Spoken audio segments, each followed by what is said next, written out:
everybody, and welcome back to Two Mates and a Mic. Great to have you back here today for another episode. Of course, actually, we weren't here for a podcast last week. We had a week off of podcasting, as per se, but we did have an episode, a very special episode, go out where Toby took a walk all around Brighton. It seems like you just did nothing but walk on that day. Honestly, because I started the challenges in different orders, because I basically, behind the scenes, little bit of info for everyone here, David sent me all the challenges to do, and then I tactically looked at where to go. So I thought I'd start at the furthest point out of Brighton first, like out of the centre, and walk back in. I walked out, and then, not going to lie, I got to... So those who haven't seen it, one of the challenges was to find a waterfall, which was in a lovely park just outside, 20-minute walk outside the centre of Brighton. Yeah. I did that walk. It was a hilly area to get to the waterfall anyway. And it felt like to try and find it, I had to... Did you ever watch... was it Total Wipeout? Yeah. Where they have those big red balloons, there was stepping stones in it because it was surrounded by water. I felt like I was going to fall in, but I felt like I was on one of those Total Wipeout challenges, or doing one of those challenges. But I walked all around that area, and then by the time I'd finished that challenge, I was like, I ain't walking back in. I was like, I can do a 20-minute walk, but it was I'd gone up hills like this, on a diagonal. Very hilly in Brighton. Very hilly in Brighton. So I was like, no, I'm going to treat myself to an Uber on the way back. So I walked Of course you did. I walked to the first challenge and then Ubered back into the centre of Brighton to do the rest. But I tell you what, it's really nice. Beautiful, it's the first time I'd been there outside of work, because sometimes we do work, school trips and stuff into Brighton. Yeah. But it's only into you go where the trip is. You don't go anywhere else. That's mad. You haven't been to Brighton before, mate. It's class. It's crazy. The person who requested it, Tom, who I work with, he lives in Brighton, and he's every time I say to him, I've never been to Brighton, he's like, how? How have you lived down south for this long? You live so close. How have you not been? Exactly. But yeah, the first time I went was, I think, this academic year. So between September and now, I think it was just before Christmas was the first time I went. But it was I went into there's a place called Churchill Square. We went there, did the activity, and then came home. So I was like, not really been to Brighton, have I? Because I've not been outside of Churchill Square. So, yeah, it was really nice. What was the hardest challenge you had to do? What was the hardest one? I tell you what, the most difficult one, I have to say the Premier League teams. Yeah, I can imagine it was quite tricky. So, that I only, for those who haven't seen it, if you've not, go watch it, because it's only 20 minutes long. It's not long. It's a long beautiful video. I must say, Toby, it's a brilliant episode. Obviously we're biased because I'm one of the hosts of this show, but it's a beautiful episode. Beautiful. But yeah, I think the thing is any challenges where you set me to go and find things linked to something, or the musicals challenge wasn't so bad, but I found myself sort of clutching at straws with what I did find. The straws are fine. Yeah, and then I think with the difficulty with the football one with the Premier League teams was I was trying to think of niche places to find them, because I was like, oh, that could do one, and obviously some places don't want me filming inside of their shops, which I'd completely get. Everywhere I went to, I tried, if I could ask a staff member first, I did. So, there was for example, Sports Direct I went into, and honestly, they had 3 shelving units worth of Premier League football team tops. And my logic was, if I pick the most obscure one that I think won't be anywhere else here, then I can go somewhere else and there will be one. I think I found a book in the works which had Erling Haaland printed across the front of it. Yes. But then 10 minutes earlier, I was walking past a shop which had scarves in it, and there was, I think, Chelsea, Arsenal, and Man City and Man United. And I picked the Man City one because I couldn't think of anywhere else that there would be a Man City. But then I obviously saw Man City 10 minutes later, and I was looking back on it, I was like, I should have picked like Chelsea or something like that. Yeah, it's frustrating, isn't it? But I think that was the most difficult one, where I kicked myself and went, I'm not going to lie, I thought if I tried harder, I probably could have completed it. But honestly, I got to a point. I think I got into Brighton about 10 o'clock in the morning, and I think I left about 2:30. And I was just like, I've done so much walking, like so much walking. And I messaged Tom afterwards, and I was like, why is Brighton so hilly? It's so hilly. It's so many hills in Brighton. Like, you are not doing anything without hills in. No, and even just getting to the station, because I was like, if I head towards the station, at least I'm going in the right direction to where I need to be. And if I find anything on the way, I find anything on the way. But I got to a point where I was like, because it is so hilly and so like uphill, I can't like vlog anything or video anything because I'm concentrating on getting up this hill rather than. Because honestly, I think it was the Preston Park Rockery section. That was it. Where I didn't realise how far that out there was. But I still did it anyway. And I was still committed. I could have looked at it and gone, that is too far out. I could have looked at it and Ubered it there and Ubered it back. I still decided to walk there. But I got to the section and I thought, do you know what would be really nice content is videoing around it because it was really lovely. Like that nice rockery area. was really nice. stunning. But then I was recording and I listened back to it when I got home and I was like, I sound so out of breath. I was literally like, I'd got to the top of the hill and I was like, this is beautiful. And I was like, I sound so out of breath. It's unreal. But obviously that makes the content more real. So it does. You know, you're not faking it, mate. You're not faking it. No. Who needs the gym? Who knew exactly when you've got the hills of Brighton? But yeah, while you've been on cruises, eh? Mate, how was your cruises? Oh, mate, beautiful, man, beautiful. It was. We went to when we did the podcast. Obviously, we did Rotterdam, Zeebrugge, and what was the other one? Oh, and Hamburg, which was lovely. But obviously, since then we had another week on board, and we did the fjords of Norway. And, lovely. Oh, mate, just when you see them for the first time, the views are stunning. Like, it's literally like a picture you would see in an art gallery, and then you literally go, "Oh my god, I'm actually not looking in an art gallery. I'm literally there." And yeah, it's just stunning. Not a lot to do in these places, but no. Like, there's just a few shops, and then that's it. But yeah, the views of it, mate, were amazing. I did go in the water, freezing. I bet. Well, I say I went in the water. I put my feet in because there's still snow on the mountain. So when we got there, we were pulling in. The captain was like, "We'll be in this place, blah blah blah blah." By when we get there, with highs of 4 degrees. Highs of 4 degrees. Highs of 4 degrees. And I was like, oh my word! And I didn't bring a coat. I was like, this is a stupid idea. We got in, and actually it wasn't that bad. Like when you were out and about, but then we got in the water, and oh my god! I put my feet in, and it immediately, you know, when you feel like you're burning your feet, with heat, put that the other way, burning with a cold. Like honestly, it was so cold. Jeez. But like, we're gonna do a challenge later on in the year, like with the animal guys, where we're gonna try and get all in. And I feel like I'm going to freeze. Yeah. I had my feet in and I was like, it's too much for me. That's too much for me.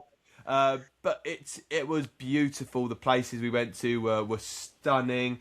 And do you know what? The show has just had the most unbelievable feedback. And it's been good, so lovely to see. Because obviously, for anyone that doesn't know, the Animal Guys is a company. But we're not just a show. We are so much more than a show. Like, we're a conservation idea of animals through and through and through. And obviously on this ship we're doing a dinosaur show. So it's that hard thing of selling dinosaurs, but also trying to sell the message of conservation in a Yeah. dinosaur show. Because when people come along to dinosaurs, they want to see the T-Rex and the Stegosaurus and all those kind of things. They're not really expecting you to turn around and be like, please help the animals. We're talking about a T-Rex, which is already gone and won't be coming back, but help us with... It's that thing. But what Craig has done with the show, the owner of the company who wrote the show, he's done it in such a beautiful way where it is focused on dinosaurs, but there's that little sprinkle of animals and the work that we do mixed in that blends it so beautifully. And like, we had a note from a kid that like, we had loads of great feedback, but we had this 9-year-old kid come up to us and he gave us a letter, and it was literally like, thank you for like all you've done, you've really inspired me, and just the show and the idea of conservation, I want to grow up and be an animal guy.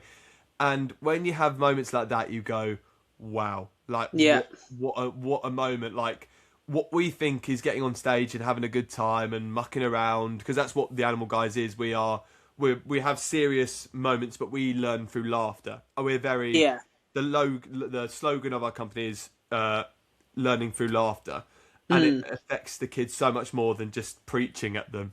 And when you hear like moments like that where they go, I love dinosaurs, but you've taught me so much more about the world and everything. It's stunning, mate. But it was a beautiful life. But we're back home now, and I'm back on the Butlins run actually after this, because we're filming this on a Monday. Nice. So we are literally, as soon as I finish this, we're packing our bags and we're going off to Skegness. So lovely. Yeah, well, yeah, I bet it's nice for you to get back to Butlins as well, doing those shows there as well, and it's nice for that, because to be fair, it's been a big week for Butlins, hasn't it?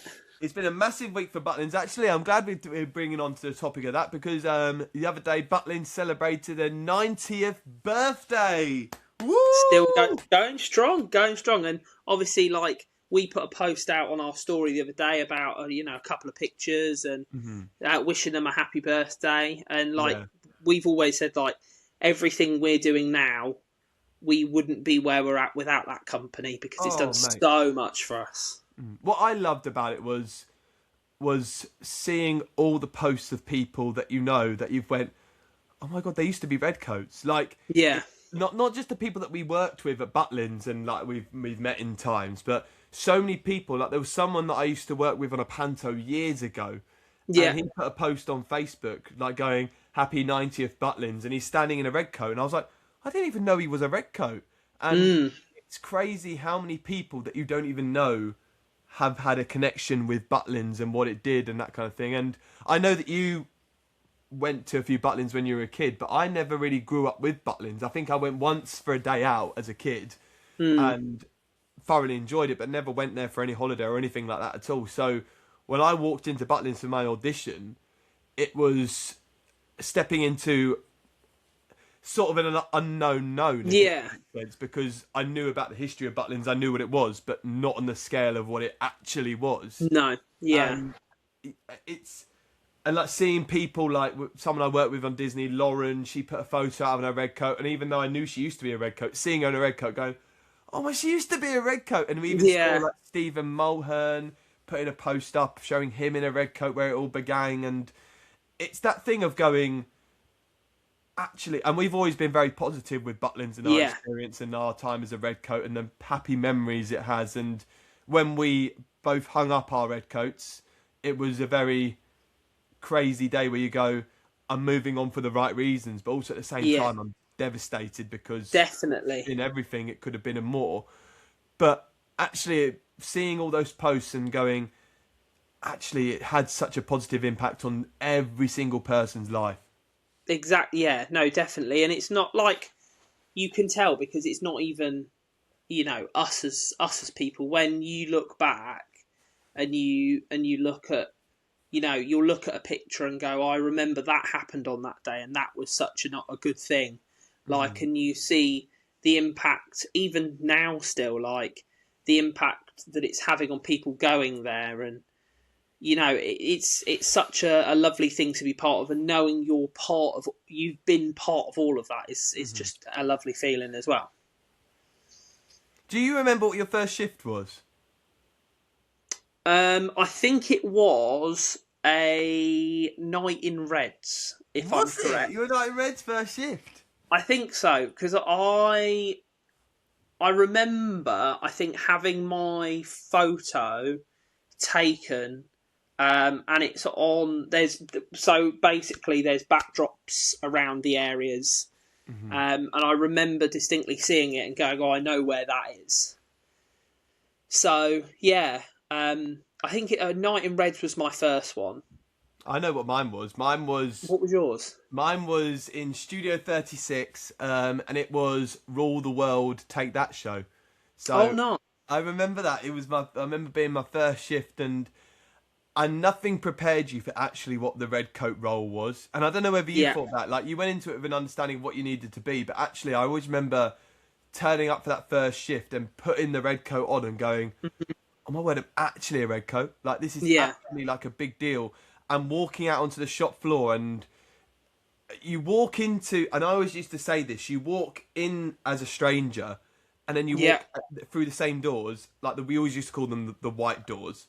Yeah. Actually, they were called the magic stairs, weren't they? That's what they were called. They were, yes. And walking through there, like in your own clothes, ready to start your shift, and then walking out, and immediately those people that you just walked past in your own clothes, these guests and these strangers, you'd walk back out in a red coat, and all of a sudden they're looking at you. And I'll never forget walking through the skyline for my first shift in Studio 36, and just the amount of people that just looked at you and were watching you. Yeah. And that's one thing. People sit there and go, as a red coat, everyone's eyes are always on you. Whether you go and speak to everyone and whether or not people speak to you, if you walk through, every single pair of eyes is glancing at you, and everyone's, oh, it's a red coat.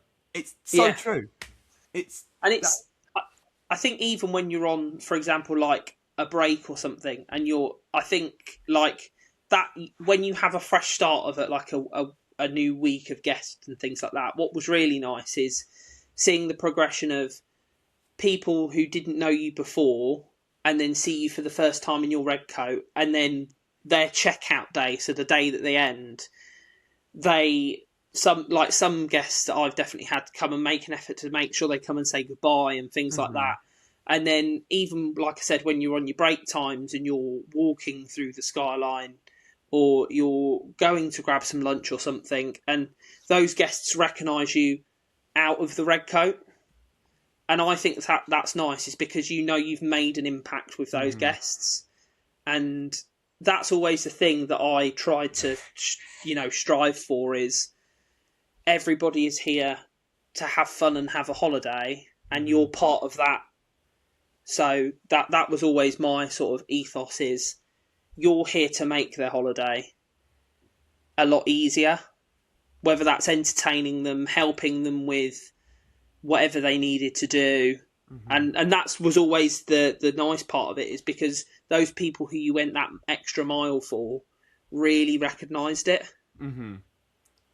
Did you ever have a, I mean, this is a very tricky question, but what would be your favourite memory as a red coat? And before we let's not be, oh, we met our wives here, and oh, look at my future employees, let's forget all of that. As a red coat, what do you have a memory that you still hold to this day where you went, that was a big moment? I think for me was it. So the red coat role, obviously we know what that was. But for me, it was getting asked to do the pantomime with the cast. For me personally. Because it's not often redcoats got to do that, and to be asked to get given that opportunity for me was huge. So I think for me, performing in that was a massive thing. Like, and as part of my role, that's one thing that I was like, that will live with me for ages, knowing that I've been part of what necessarily was, because in Butlins you have the cast, which do all the evening shows, then you have the redcoats.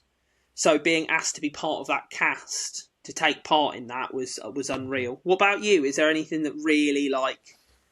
There was a lot of moments where I think there was a lot of pinch me moments. There was like when I was in Stephen Mulhern's show, that was a big thing of like, because he's so big. And it was like the moment of like, I'm literally standing chatting to Stephen Mulhern. And I think that's another thing Butlins taught me was, I think when we first went there, it was a bit like, and I don't know whether you were the same, but seeing a celebrity was like, oh my word, it's a celebrity. Yeah. But then when you worked in Butlins, because you came across so many different people and celebrities, that you became celebrity chill.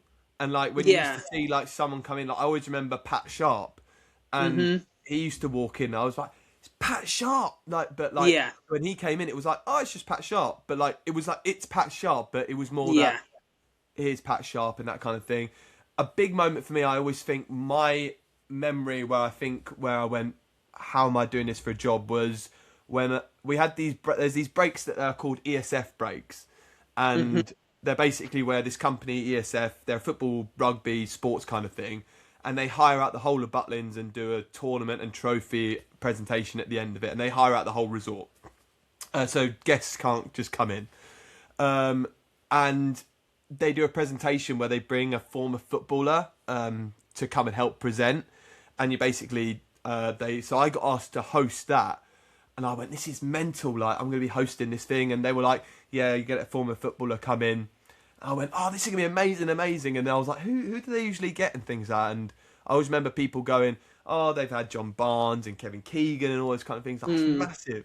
Yeah. And then I remember speaking to our manager at the time, and she was like, I don't really know who he is because I'm not a football person. She went, I think his name's, what's his name? Let me have a look. And she went, Paul Merson? I went, Paul Merson? I was like, what? And I love Paul Merson. Like, I remember watching him as a footballer. I thought he was great.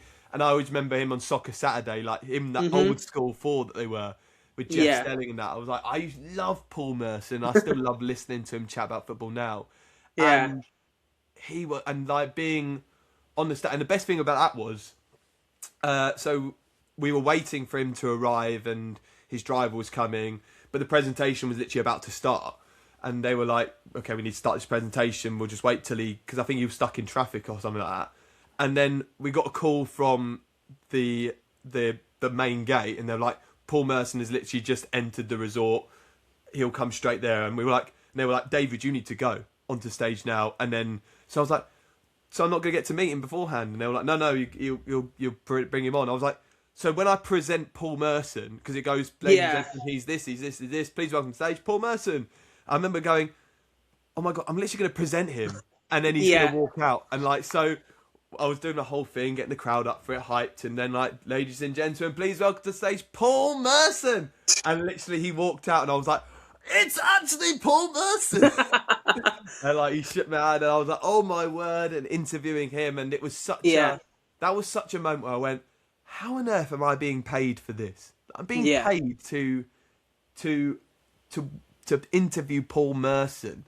So that was always a one for me, like being a football fan as well, where I was like, wow, what an amazing moment. But if we're scaling it down as well, and I don't know whether you thought this, a shift that I don't think gets enough credit, actually, Tots Disco. Oh, yeah. When you were on that stage, it was just you. Like when you're in Reds, like a lot of the time there's a red coat with you. Pie dances, there's a red coat with you. Game show, there's another red coat with you. Tots Disco is the only time you'll ever be on stage and it just be you. Like there's no effects behind you. There's no set behind you. It's just a curtain and you as a red coat. And you've got a whole skyline of people and kids on the floor that are like looking up to you and going, you're entertaining us. And that was always a moment when I did that for the first time and going, actually, this is actually so underrated. Like, this is the me show, basically. Yeah. And as performers, we're all very selfish. We always want to be, look at me, it's me. We all have that side to us as performers. And I always remember, and I always actually remember you did it before me, because that was another thing. I was like, Daddy Toby, how's he managed to get this? I remember walking through the skyline on my way to Studio 36, and then it was like that theme tune. It was like na na na na na, that thing. Yeah. And then I remember you coming out going, "Hello, everybody." I was like, "The Jammy Git, how has he pulled this off before me?" And I always remember going, right, I'm going to that office. And I went straight up there and I was like, I want to host Tots Disco. And they were like, yeah, you're down to host it on the next rota. And I went, oh, brilliant. Thanks. Toby, another thing he's beating me in. Oh, no, Tots Disco was great. I think, like, you're completely right, because the curtains were closed, because they were setting up for the show that was next on. Mm-hmm. And it was just really nice because you had nothing. They say as performers sometimes you have like a safety blanket, but there was literally nothing because it was just you, a microphone, and you've got to cue in from each track. And I think that's what was nice, is because everybody could put their own spin on it and do something different that they wanted to do. And I think it really sort of let the hosts who wanted to do what they wanted to do, open up and be like, this is, but I think it was really nice that way. Did you have any challenges at Butlins where, like, in your role, where you felt, oh, this is hard? I think keeping people happy. And I don't want that to sound like, it kind of sounds coming across a bit odd, but I feel like when people are on holiday, we as redcoats, we just want everyone to have the best time. But there are things that we obviously have to stick to, and there's rules and things that we have to stick to as our job. And when you have to keep to those rules, and some people, it disappoints some people. I think that's the hardest thing, is seeing the disappointment in a kid's face, or a disappointment in an adult's face because their kid's upset because you've just had to do something that's your job. I think that was the most difficult thing. But we were always good where we were supported if something difficult was happening. I think it never made a difficult situation too difficult, but I think that was the trickiest thing. I think part of the role is when you saw a kid upset by something, or there was something that happened that you were like, I literally can't control this because this is what I have to do as a redcoat as my role. What about you? Do you know what I found at first, and was stepping into big shoes? And I know it sounds weird to say that, but like, you're always, the redcoat role has been around for so long, and these guests have been coming for so long. Like so many people have been like, we've been coming for 2, 3, 4 years. And following great redcoats before you. Because I always found, like, from my perspective, I thought I was a very good red. I know you were an amazing red, and we both knew what we were capable of. We both knew we were good. We were both, and that's not being cocky. We both knew that we were good reds. And we were good people and fun personalities and engaging and things like that. But when you're going into it, it's trying to win over the regulars in a weird way, wasn't it? I think when we both started, there was a massive influx, wasn't there? There was a massive change, like, because I know a lot of old reds had left and a lot of new reds have come in, and these things happen in jobs, and like everybody knows it. It's, sometimes there are big changeovers, there's not much, it happens in every single company. But I think the difficult thing is when you're on a holiday resort as big as Butlins, and you do have regulars, like you do have people that come in and they know, or you do have people that it's their yearly holiday and they love coming to Butlins every year because they know what they're getting. And like, you're completely right. The difficult thing is when those people come on holiday and they don't know that this such person has left, the first thing they ask is, where is redcoat such and such? Exactly. And if you're the person that has to be like, oh, unfortunately, they're not here anymore. Like, and it's the exact same thing with like then you'll get a disappointed child or thingies like that. But it's always, and the way I always thought about it is it's then, I always took that as not as a challenge, but that was like, okay, so their favourite Redcoat isn't here anymore. That leaves the door open for any of us to then become the favourite Redcoat. And not that we were all trying to make like favourite of guests, like, but that gives the opportunity for all of us to then give this guest a different experience of the holiday. Yeah, 100%. Because you're not going to be that because we're not that person that's left. Like we are. No. You're Redcoat Toby, I'm Redcoat David, and that kind of thing. Exactly. That was what it was. But I was always like, gosh, trying, like when you hear people go, oh, this Redcoat was, she used to love this Redcoat and this Redcoat and things like that. But I felt the more that you performed on stage and the more that you just allowed those people to warm to you just because you were who you were, the better. Yeah. And sometimes the best thing wasn't to actually go and... The best thing for that kind of situation I always used to be was, don't try and win them over. Just be you. And because there's other people in the room that haven't had experience with a Redcoat before. Go and meet those people. And then the more that you're going around and having a laugh and being a bit silly on stage and that kind of thing. And I always think both of us were very cheeky chappies. We were that kind of definitely. Redcoat. So it was easier for people to warm to us because I think we were both real. I think... No, exactly. We were always an enhanced version maybe of what we were, but we were never fake. And that's what I think is a massive thing from us as Redcoats. If you saw us out in the shop getting lunch out of our Redcoat, a guest could still come up to us and go, oh, I still had a conversation with Redcoat David. He just wasn't wearing a Redcoat. And that's what I was certainly like as a Red.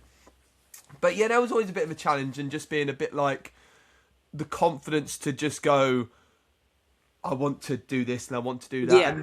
And a lot of that came from me and you, and I've said this to you before, and I know you don't like me saying it, but I was always like, you were the needle for me to go, I need to get that, because you would come back and everyone would be like, oh, we love Redcoat Toby and things like that, but we said this before, we had this beautiful relationship where we both were competing against each other, but we were both like, we wanted to do what the other person was doing, but at the same time we were both delighted that the other person was like, when we were talking about the Tots Disco thing, when you did it before me, I was going, I can't believe he's beaten me for this. I want to be doing that. But I wasn't looking at you going, oh, Toby's got this. It was, I'm proud of Toby, but now I want to go and do that. Yeah. And no, we were exactly. both the same. That's why I nicked all your songs in Reds. As soon as I left, out the door, message. Not even a message. Just went up to the sound guy and went, I'll have his songs. It was so true. It was so true. Because you did this beautiful party mix. And and then as soon as you left, I was like, Colin, put those on mine, please, and I'll have that. I think it was one. I think we've spoken about this before, though. But I think it was in your final shift that I came to, and it was.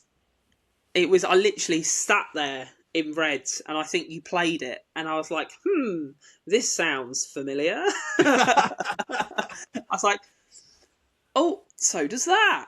But that's the thing. Like, let's not go with this thing that you didn't do it as well. I remember well walking through Reds. No, walking past Reds on my way to a shift, or maybe on my way home. But I remember walking past at one point and hearing, "Does your mother know?" And I went, "Hang on, the little swine! I was going to do that tomorrow." He's singing my song, so let's not have this whole thing. David nicked all my songs. Because that was definitely to be fair, yes, you nicked one and I nicked four, but you still were comfortable. You were gracious enough to wait until I left. That was the difference. I remember adding because we had a stage manager at the time, and I remember adding "Rocking All Over the World" in as a set. Because I was like, I want to do "Rocking All Over the World," and they were like, "You can't do that because Toby sings that in his set." And I was like, he sings a chorus of it. I'm singing the whole song. At least I put the effort into one song, not adding all these songs together. Yes, I did the same thing, but still.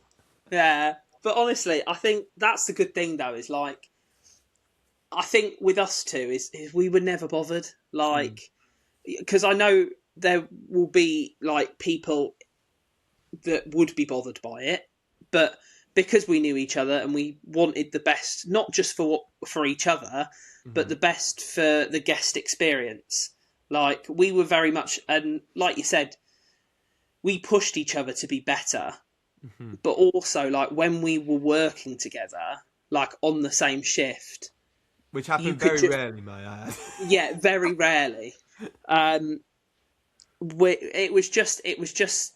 I feel like we both enjoyed, and the guests enjoyed it as well, because we were just having fun as mates. I remember one shift was when we used to have this. It was Night of Reds, and there was always a DJ, a host, and then 4 redcoats. And I remember we looked on one day, and it was we shout out to a couple of people who I know listen to this podcast. But I remember there was the host Henry. Shout out Henry. Yeah. Shout out and Henry. He said he remembered looking at the rotor once, and he went, "Oh my word, what is this lineup?" Because it was Pierce, a good guy. Pierce, who was a cheeky chappy on DJ. It was me, you, Jacob, another Jacob who was just a bit of a lad as well. He was very much like us, bubbly, and Kate.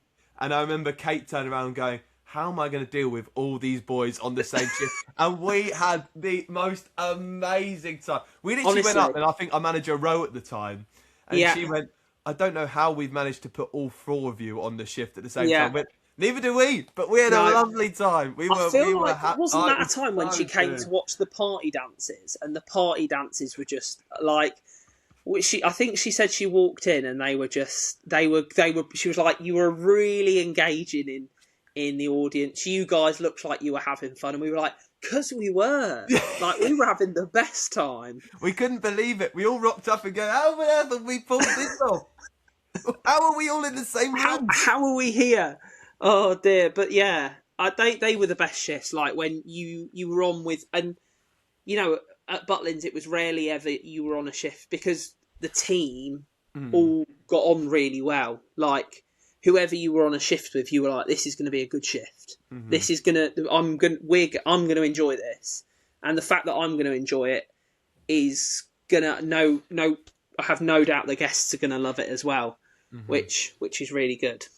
Yeah, and it's just the history of Butlins is just amazing. The more that you just see it, and like we talk about these memories now, and we could be here for hours talking about the great times that we had at Butlins and what it gave to us, and not even excluding the fact that we met our future wives at this place. No, exactly. And I met my future employees at this place. And we met each other through this, and now look what effect that this had on us as people and that kind of thing.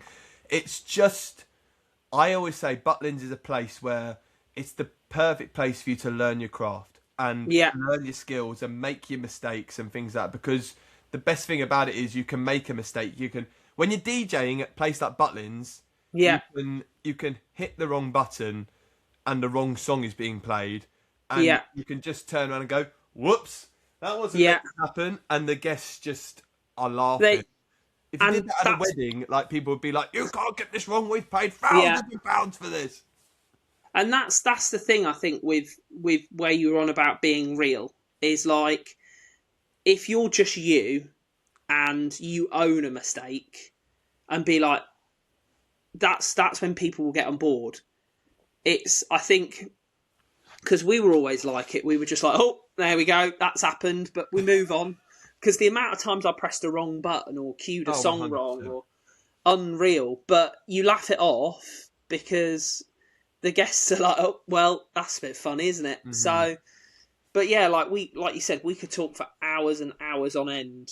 And we did New Year's together. We did, yeah, we did. We saw 2023 in together. We did. Oh, that sounds so long ago.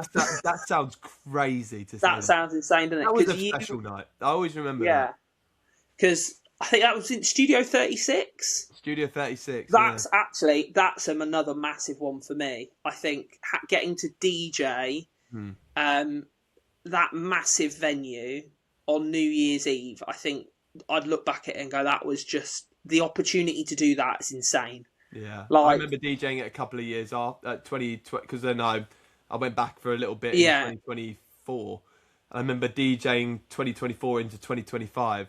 Yeah. And that was like the final like goodbye for me, Yeah. because I went back to just cover a few shifts when I came back from Disney before I joined the Animal Guys. Yeah. And I always remember, and I DJ'd Reds, and that was just amazing. Seeing a new year in as a presenter, and like bringing people into the new year, which is such a big deal. And like, as we said, we did it together and things like that, and it was just, and obviously Grace was there and Hazel was there. Yeah, we and were all there together, which was all on nice. the stage at the same time. It was like, what a night. And that was the one night I felt like, because you sat there and you go, because and this is from an entertainment, from a realist point of view. We all, because everyone used to be like, oh, it's a shame for you because you're not with your family. And yeah, you're not with your family, you're not with your friends. And if you could choose to be with your family and your friends, of course you'd choose that over working. But that was a shift where I felt like you didn't actually need to work, because you just sat with the odd family here and there. You didn't really were jumping up, and you'd do the odd party dance here and there, but the guests were just more than happy for you to just sit with them and enjoy, because they like that. They like the fact that you could. I mean, shouldn't really say this, but I remember sitting there and having pizza and sausage rolls with this family, and I was sitting having a lovely time. And I think Hazel was walking past, looking where I was, and I was sitting there eating, and I was like, shouldn't really be doing this, but it's New Year's, why not? Yeah. No, and that's the thing, is even doing something like that, you're making that family's holiday. Exactly.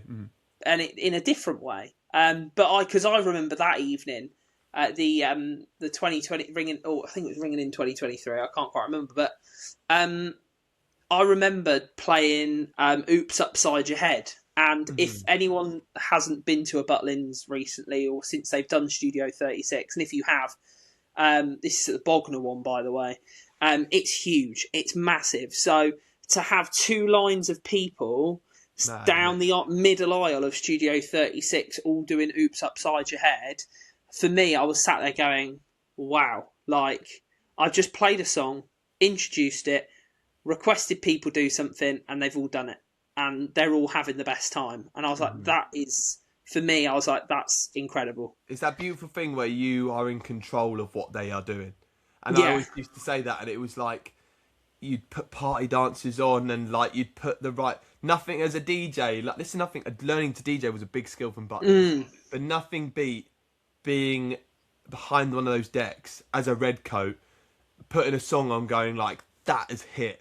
Like that is hit. Because we've all done it, like we've all put the wrong song on and everyone's walked away from the dance floor and you've got, I thought that was going to work.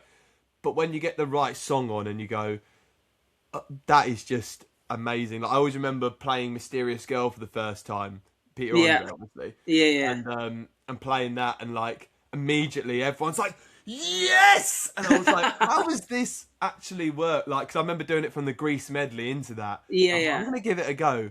And it's like, boom, boom, boom, and everyone's like, yes, what a song! And that, it was just the best thing. Of being like you've just created this night where you like, we've all been clubbing and pubs and parties before, and they always go, oh, we're all having a good time, and we've all been influenced by a DJ, and like to be that person that where they were like, they were having the best time because of what you were DJing is mental. Yeah, no, it's insane. Well, do you know what? I think that is a lovely, lovely way to end it, because you've got a long drive to Skegness to do, so we don't want to keep to Butlins, so don't want to keep you too late. But yeah, next week we'll do another pod. We'll keep these going. Don't forget, because we'll do a Ask a Mate section in another podcast down the line. If you have any questions, pop them in the comments or drop us a Instagram or Facebook or on TikTok or whatever. Don't forget to subscribe, like all of that.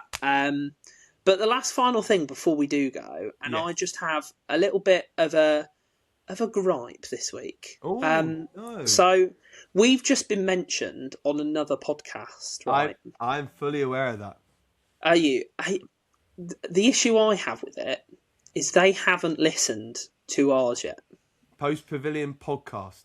Yeah, so shocking stuff. I mean, if you haven't listened to them, go listen. But David, your challenge, because I believe you're going to go see one of them very shortly. I am, yes. Yes. So your challenge, I'm going to set you a challenge, and I want you to come back next week and let me know if you have completed said challenge. So Yes, your challenge for this week is to get both hosts of the Post Pavilion podcast, both Paul Gilbert and Chris Morley, to listen to at least one episode, the same or different one episode of Two Mates and a Mic. That is your challenge. I'll just make him. I'll be like, Gilbert, you're doing it. Sit down, listen to this. But that is your challenge. I'll get him to do it, don't you worry. Yeah. But no, that was my little thing I wanted to add on the end of this episode. And if you want to go and watch them, they are fantastic. Chris Morley, Paul Gilbert on the Post Pavilion podcast. They're beautiful hosts. They're fantastic content, what they do. They're just like us. They just turn up and have a laugh every week. And that's the main thing you want to do with these.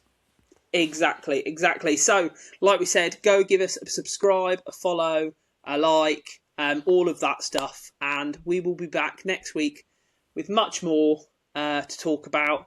But from myself, Toby and David, that for now, goodbye. See you later, guys. Have a good one. Bye-bye. See you later. Bye.